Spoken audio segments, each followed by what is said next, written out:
Hello and welcome back to Pendor. We're up against BURILGI the Usurper, and he's gonna be a little bit difficult for us. Maybe. We'll see exactly what's gonna happen here. I'm gonna play it very strategically here because we're obviously outnumbered quite dramatically. He has over 100 troops on us, and that means that, well, we're gonna have some issues potentially. Anyway, we're just gonna tell our people to spread out a little bit here. Gonna tell our infantry to go over there and our cavalry to go over to the side somewhere, because I don't really want them to get into any particular skirmishes ahead of time. As you can see, they are literally just charging straight at us. I'm actually wondering whether I should tell my cavalry to charge as well. That might actually make sense, but we're gonna do this the old-fashioned way, and we're just gonna let our archers do the utmost work here. Mostly because the Omen Seekers that you see actually dying to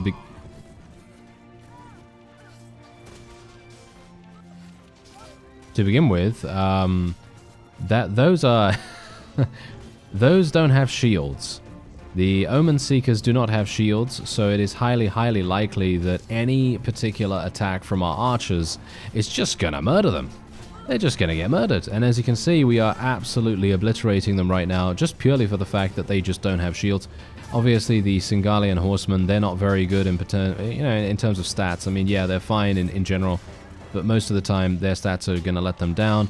They are very good when it comes to horse archery. As you can see, they're actually using their horse archery right now, and yeah, it's making things a little bit tricky for us right here. But obviously, if I was alive, this would probably go much easier, but I am unfortunately not. BURILGI has, he is actually eliminating people right now. You know, okay, here we go. I'm going to retreat. Now, the main reason why I'm doing this, I'm actually not going to retreat completely, okay? But the main reason why I'm doing this is because he's still alive, okay? He's still alive. This is something that I actually noticed a couple of people talking about in the comments of the previous episodes, and it was basically just like, okay, how do I actually capture a unique spawn? Because the guy was just continuously getting away from you, whoever left the comment. And yeah, that's actually very true. They can get away from you really easily. You just have to make sure that they are still in the battle, still at a particular health percentage. Usually a safe percentage is above 20%. That's usually going to ensure that they're going to be included in the battle. So if you can make sure that they have over 20%, I usually try to go for 25 to 30 just to make absolutely sure, but usually 20% is where you want to be really, but it doesn't really matter. If you want to be safe, then just go for as high a percentage as possible, because there have been times in the past where I've basically been like, okay, yeah, I'm just going to try to you know, do my best to bait this particular unique spawn into someone or whatever, and or maybe they are running away from me because they have just taken significant casualties, and I want the unique spawn itself to be alive, you know, because that's the thing, you need the leader to be alive to be able to capture them. And so obviously, as long as we can do that, me shooting my own fellow, that's great, isn't it? Yeah, but as long as we can make sure that BURILGI is alive when we go in here, and indeed, well, eliminate him in this particular round, we should be good. At least I hope so. I'm actually not entirely sure if it's going to take into account that, I mean, maybe it will. Maybe it will. I'm not entirely sure whether it needs to be done in one round of combat, because obviously we retreated and then came back in. So is that still counting if BURILGI is not in here? You know, that's the question. But as you can quite clearly tell, these guys are literally just getting absolutely wrecked in every single respect. And I kind of wish I had an idea as to if BURILGI is still alive here, to be honest. I think that would be really nice. But yeah, as you can see, I'm literally just staying at the back right now.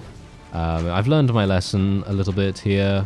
In other words, don't go closer to the opponent. They're going to murder you with lances and all that wonderful stuff. And yeah, I don't really want that to happen again, potentially. So we're just going to shoot a couple of people from over here, and hopefully we're going to get a little bit of experience that way. Obviously, we do need to level up quite a bit more. And yeah, as you can see, absolutely everything is just dying here. Funnily enough, we're actually losing quite a few units, mostly because the enemy is getting off their mounts and then actually dealing some pretty good damage on foot, which is very surprising. That's usually not a thing that you're going to see that often.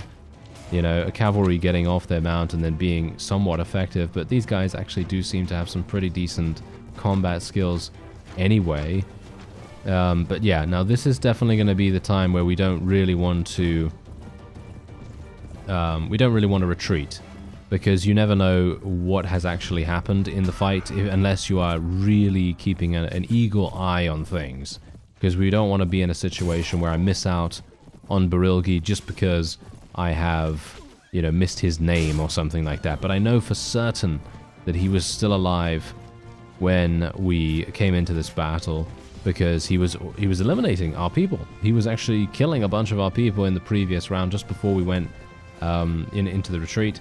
And yeah, so we should be fine. He should be here, and I'm very much just crossing my fingers and hoping that it's still, you know, he's still there. But now I'm paranoid, you see. Now I'm absolutely paranoid. I'm super worried about the fact that maybe he's actually not in here, you know? That would be terrible. That would be absolutely terrible. But as you can see, we have probably achieved victory if I was not really caring. Oh, no, he's still here. As you can see, look at him. He actually just got a kill. So that is great. Is that him right there? I think that is him right there. Why is he wearing a Roman helmet? I don't know. But yeah, he's right there. And hopefully we'll be able to eliminate him if we can. Wow, he's got some good armor on. That's all I can say. How many Singalian Temptresses do they actually have? Because it feels to me like they have a grand amount of them. Actually quite surprising that they have so many. I was not expecting that. I actually thought that they just had Singalian Horsemen and Singalian something or others. I didn't actually see what other units they had. I actually didn't think that they had that many Temptresses, as I said. But yeah, that's kind of, it's a little bit concerning actually. I know he had a bunch of his unique units, and I think we've already eliminated a bunch of those, so we don't really need to worry about them any further. But yeah, that's a bit of an issue, isn't it? That is a bit of it. Oh, nice. We actually eliminated that one. Very good. Maybe we can actually do something a little bit more here. Gonna tell my archers to charge in now, because most of them have run out of ammunition, and it's probably gonna make sense for us to get a little bit of damage out, even from the ones that don't have any remaining. Nice. Oh, that was a nice hit. Whew. I was thinking to myself, I was totally out of range right there, but apparently not. Anyway, is BURILGI still here? This is the question. I haven't seen him be eliminated, but I don't see him on the battlefield any further, and he doesn't seem to be getting any kills. I can only assume that he has been eliminated, and I just haven't seen it. At least I can only hope that to be the case, because as you can see, we're done now. Yeah, we are absolutely done. What's actually quite funny is that we probably could have done this in one round if I hadn't died in that first in that first charge, because I just wanted to participate, you know? I just wanted to have some fun there. Anyway, let's actually just have a quick look here. So, where is he? BURILGI. There he is. BURILGI, the usurper, 1 wounded. Fantastic. So, if the game is, you know, kind to me, then I will be able to take him prisoner, but if it isn't, then he will escape. There we go. We actually do get to take him prisoner. That is absolutely fantastic. Very nice indeed. Okay. That's exactly what we wanted. Wonderful. I am now extremely pleased, because we'll be able to get that wonderful Qualis gem and or something else if we want to. I'm just going to oh yeah, we've got some wonderful units to rescue here too. I actually have, wow, Storm Sisters? Are you joking? He's got some Storm Sisters? All right, thank you very much. I will definitely take that. He's got a Heretic Magnus as well. Ravenstone Highlanders, Rangers. He's got some Nobles, but I can't take any more, so it seems like my free company will be very pleased indeed. It seems like they're going to be getting a whole bunch. Actually, you know what? I'm just going to do a little bit of a swappy swap here. There we go.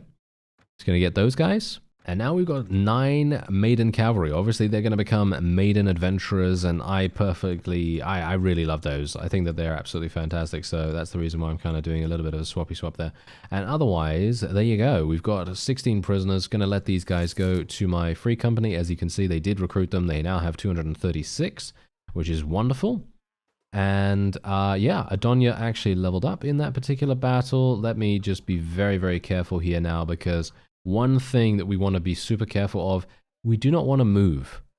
Now, I'm not entirely sure if unique spawns... I've never actually tested this out, because I've always been extremely paranoid about it, but basically, I don't want to move and give the unique spawn a chance to escape.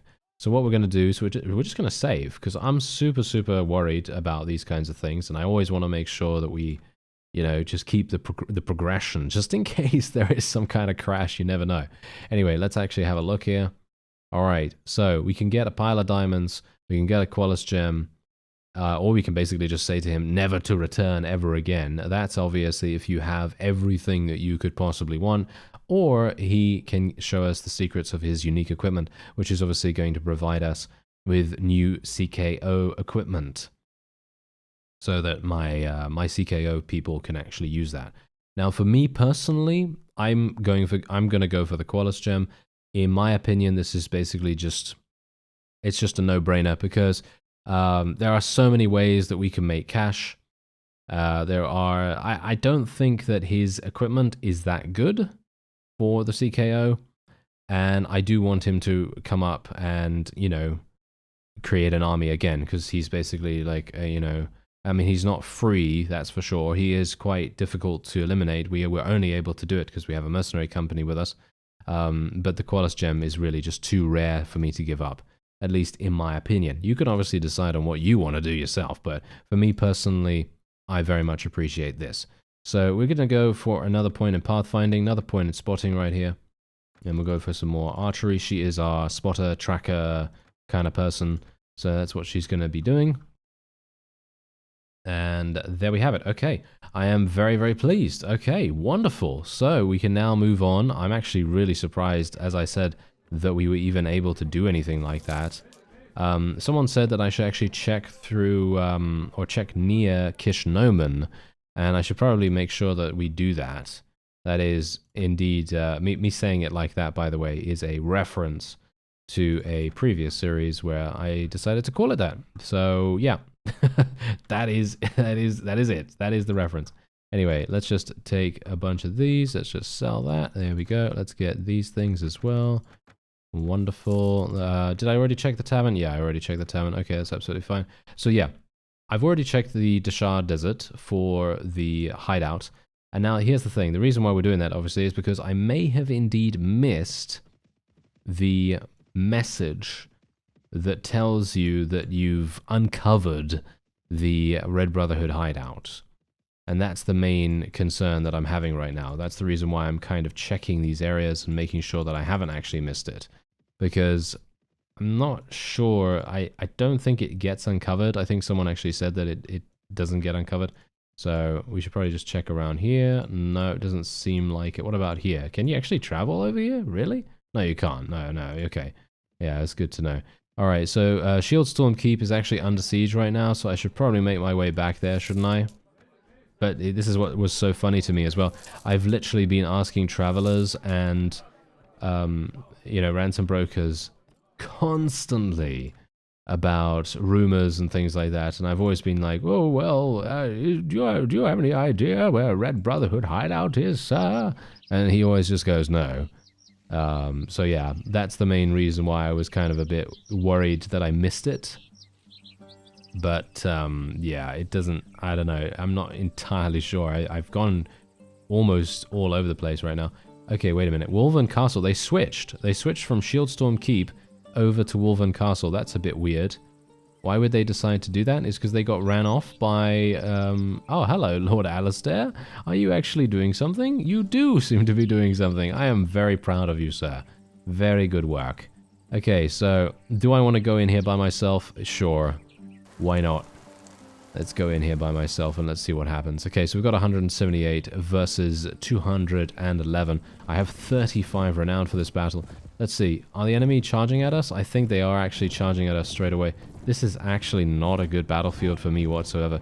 Technically, what I could do is I could, theoretically, I could retreat and then I could come back in and try to get a reroll on the terrain. But I don't think we're going to be getting anything better than this. So I think I'm just going to leave it the way it is. And let's hope that we can actually just spread out our forces. My cavalry is standing in a super bad position, so I'm not a big fan of that either. Hopefully my archers will be able to do a decent enough job here. Should actually tell them to spread out a little bit further here as well. And let me see if I can actually distract these guys a little bit as well here. Maybe that's going to be doing something nice. Take out that guy's horse at least. There we go. I don't really mind too much about if I don't, you know, if I don't kill the rider, I don't really care about that, because the only thing we're really doing right now is just distracting them. We're literally just distracting them right here and just trying to make the best of that. Oh, my timing was super off with that particular attack, but it's fine. It's okay. You know, I don't really mind too much about that. Here we go. Is this guy going to kill me? No, that's just an Empire Gladiator. Look, these guys just following me like this is absolutely hilarious. I mean, really.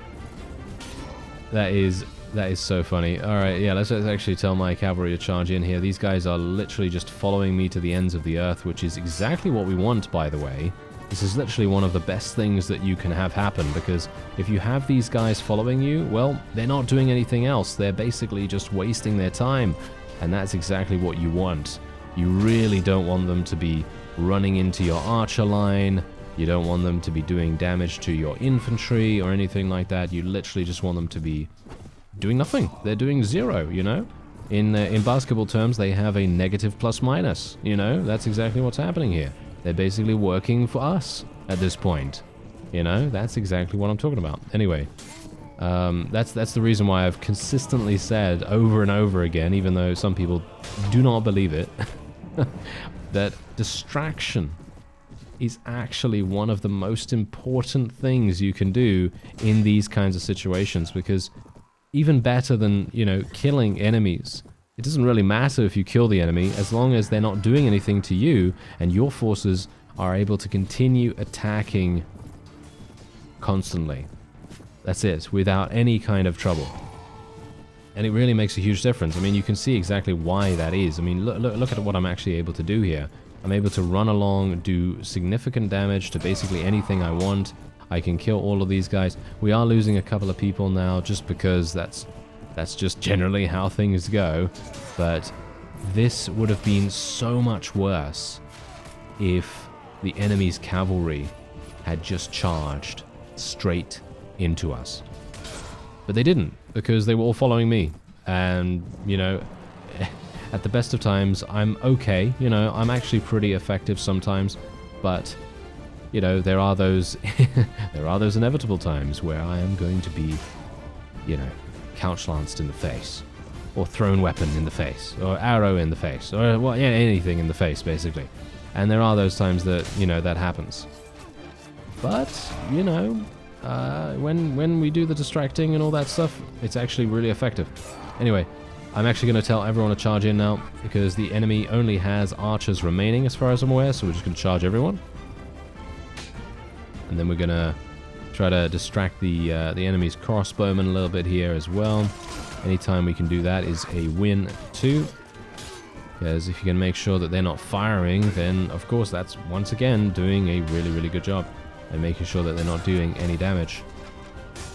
Which is also the reason why we kind of want to use our horse a little bit more as well. Because that's something that I'm actually not leveraging that much, and I really should be. Because if you can actually make sure that your horse is, you know, bumping into the opponent, that is also an interruption. You know, you don't have to actually hit them yourself. As long as your horse just runs into them, that's really going to do everything that you need it to. Because it will interrupt a reload on a crossbowman. It will interrupt a drawing of the quiver for a regular archer, and so on. So it's really going to make a big difference. But there you go. That is actually a victory for us with actually quite a few casualties. I wasn't actually expecting to get that many, because I thought, hey, you know what? You know, I distracted a whole bunch of them. But yeah, you can imagine how much worse it would have been if we actually did not do that distraction. So I'm actually really pleased that I did do that. Anyway, I actually do have that Qualis gem, don't I? I'm running around with one of the most valuable things in the game, if not the most valuable thing in the game, and now I'm actually really worried. Okay, so this guy's marshal. I should probably just let him go, shouldn't I? Well, we do need to let him go anyway for honor and so on and so forth. So yeah, let's just let that guy go as well. Let's just take these things. Gold bar. Could be kind of useful, I suppose. And we'll just sell this. There we go. Alright, that's absolutely fine. So let's take all of this.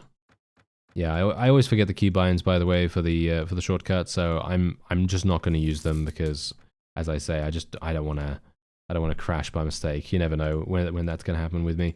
Anyway, here we go. What do we have going on here? Okay, so we've got Justice Dux, who is actually attempting to do something rather annoying. And he's got some good units as far as I'm aware. How many forces in Wolven Castle? And where is my free company mercenaries? Where are they? Oh, there they are. Okay, fantastic. Okay, I'm actually a bit worried about this. Do you think I can... oh, there's 199 in there. Are you serious? These guys want to fight that? Okay, that's a bit... Not entirely sure if I agree on that, to be honest. Oh, free company? You want to fight the free company? Go on then. Go on then. I dare you. I dare you. Fight them. Go on. No, they don't want to, you see. They don't want to fight that. Where's Aeldarion or Ithilrandir when you need them, eh? Oh well, never mind. Seems like we're going to have to wait and see whether they actually do attempt to do the siege. Alright, so we're in another battle against the Empire here. The Free Company actually did just kind of go in randomly, but what's actually really funny about this, and this is something that I've actually just noticed, I think this might be like a... This is like a little intricacy that maybe... I don't know, maybe you don't know it. I don't know. I didn't know it. I mean, well, I kind of knew it, but it wasn't really one of those things that was right in front of my face.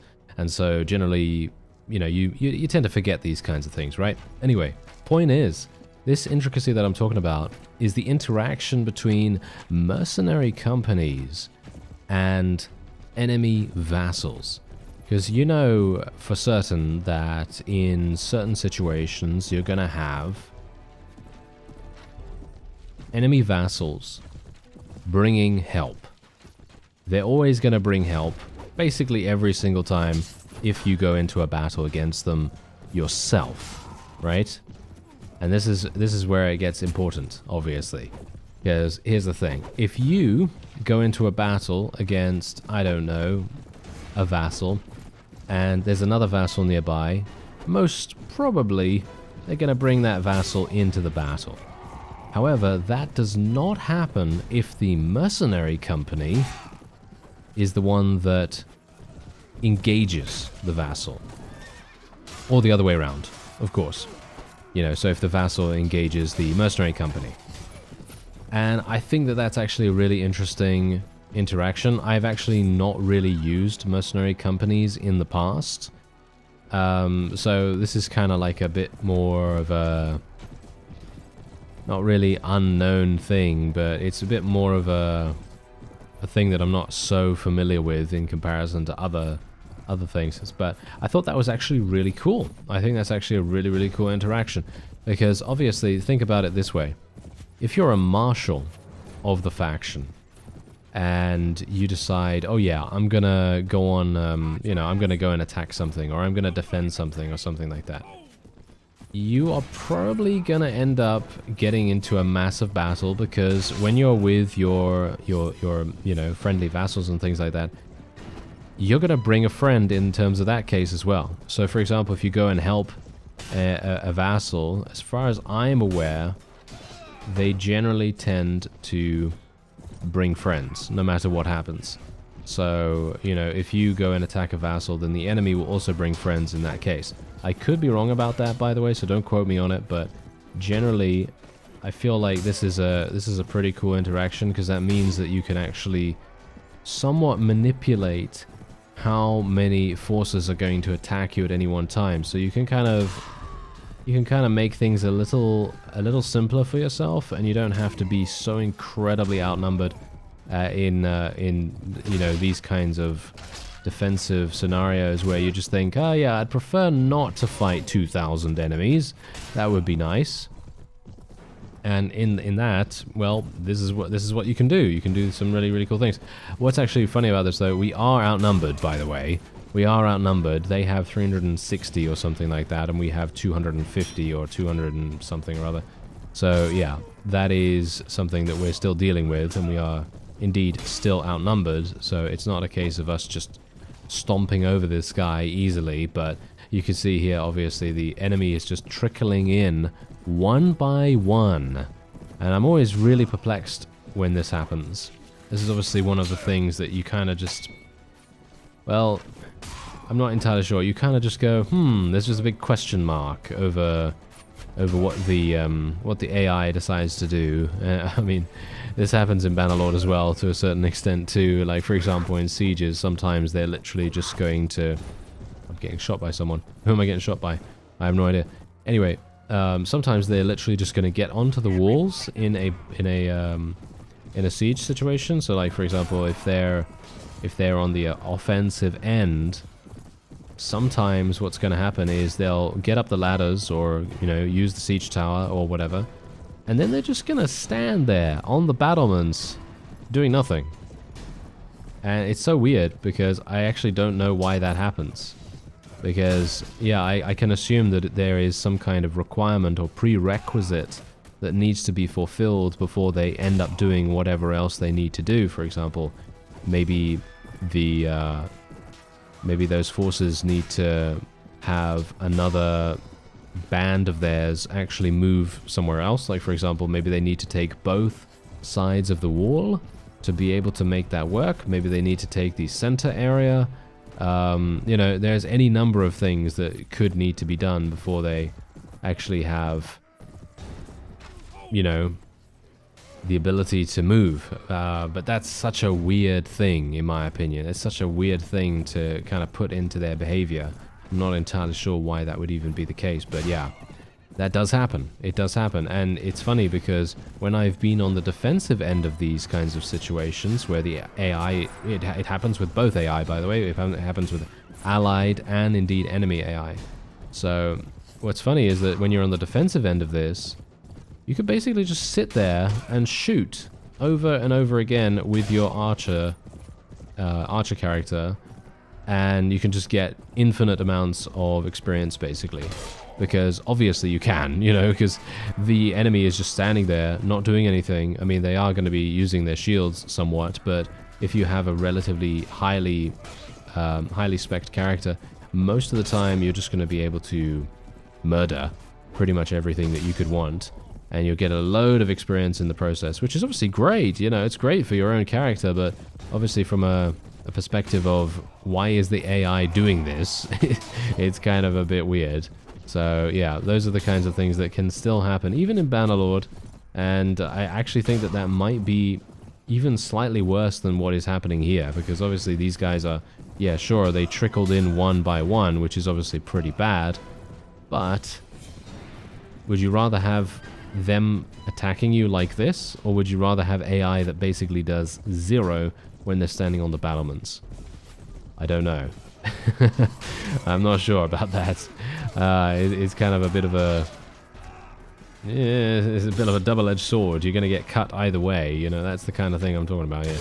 But, yeah, I think I'd probably rather have the trickling in AI, but obviously there's a number of other problems with Warband's AI, so it's not really... You know, it's not really a discussion that needs to be said or anything like that, because there are so many things that the Bannerlord AI can do. But, yeah, some things it's... it boggles the mind sometimes. Sometimes they are just so incredibly weird. Anyway, yeah, we're done. We are done here, and all of these enemies were eliminated. This is actually really funny as well, because I was getting ready to go into the siege. They haven't actually begun it yet, but I was really wanting to go into a siege defense because, as I said before, this is a perfect prime opportunity for us to get some archery skill and to actually get some experience and get some kills and have a grand old time. But, well, these guys just didn't want that. They just didn't want that at all. Okay, so we're just going to let this guy go.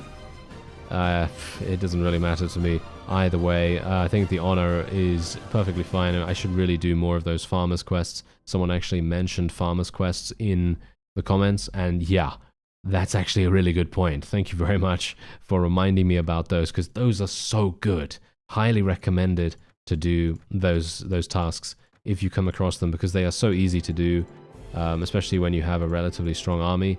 You can literally just go straight on into the village, deal with the bandits in there, and then you're going to have a wonderful time. Anyway, so we've got 256 for our free company right here, and I'm actually not entirely sure if we can even continue to go into the ensuing battle, but this is what's really funny though. If you take a look at this, watch what happens here. Actually, no. Are they? No, they're actually not deciding to go after us. Okay. Anyway, I was thinking that they were going to go in against our free company again, and it would be even funnier if it was the 104 person, because then we would have basically zero issues whatsoever, and I could almost auto-resolve it. I wouldn't, obviously, because auto-resolve in Warband's very, very punishing, but you know, the possibility is there. The possibility is there. Anyway, I think what I'm actually going to do is we might just go straight on in here and just wait here for some time. Yeah, that guy's just going to... Oh, that is so funny. Watch this. Oh, that is so funny. Oh no, he actually joined us. Okay, wait. Let me just... You can... What? No. You can't count on me, sir. I'm very sorry. Yeah, so here's the funny thing about this. Watch this. Get him. Get him. Are you serious? Did you see that? This guy, he didn't even bother. He didn't even bother attacking him. The free company was just like, no, I can't possibly attack this Empire vassal for some reason. Why didn't he do that? I have no idea why. Anyway, this is a wonderful, wonderful battlefield. Probably one of the best battlefields that you can get if you have an archer-focused army. It's pretty obvious why, you know, literally having the enemy's cavalry run down into the water here is going to slow them so dramatically. It's going to be really, really difficult for them to be able to basically fight. And they're just going to get murdered. Absolutely, easily murdered. So we're just going to move our forces over here. We're just going to tell them to spread out a little bit here as well. Just going to spread them out twice over. And then we'll see if maybe we can do a little bit of a maneuver with our cavalry here. Maybe we can get our cavalry to come around the side and maybe attack their archers a little bit. Because I'm pretty sure the enemy is going to have some pretty significant amounts of crossbowmen and things like that, so might make sense. Anyway, in this episode we did manage to get a Qualis gem. Really, really happy about that. I'm wondering what we're going to use it for. That's the question. Because we do want to obviously use another elixir. And I'm just wondering what I can do with that. I can create... Well, shall we say I can make myself into a much stronger character, which might make sense. That might be a good way to go, because in the end, it's probably going to be relatively worthwhile. I will be able to deal significant damage in the end game if I continue to, you know, power myself up. However, we do want to get our knighthood order started in regards to its training. So I'm also thinking that maybe what we want to do is power up our companion somewhat. So it may very well be the case that we want to go for the companion potion instead. But that's where we come into a couple of issues, because I'm not entirely sure what it does. I need to actually check that. And then we'll see whether that's a good idea. But if it is good, then it may very well be a even better idea to find Sir Jocelyn first. I think Sir Jocelyn is probably the best version of the Sirs that we can use, with the exception of Alistair, of course. Obviously, Alistair is one of our lords, so, you know, that's not going to happen any further. But Sir Jocelyn would be a really, really good one as well. And if we can maybe use the potion when Jocelyn is in our party, we could probably see something pretty good there, because he already has trainer skill, he's got some great weapon proficiencies and all that wonderful stuff. And if we can actually have something good happen there, then we'll actually be in a really, really nice place. So yeah, I'm thinking we'll do something like that. Anyway, there we go. Not going to take any of that loot, apparently. Empire Armored Crossbowmen. Yeah, we got some of these guys as well. Might as well take them, I suppose. They're just noblemen. They will level up in due time. And we'll just let our free company friends take the rest of these things. There we go. Alright, so obviously the Noldor are here. Hey, guys, would you mind coming down here and actually attacking this fellow? I mean, there's no way that this guy's actually going to do this, is he? There's no way. Significant groups of enemies? This is what the game considers a significant groups of enemies? Alright. Anyway, the Tea and Biscuits from Whitestack Castle have assembled a war party to assist the reformation of Pendor. That's actually fantastic. That's great. Oh, I love to see that. Even though, hilariously enough, the units are just awful. They are really, really bad.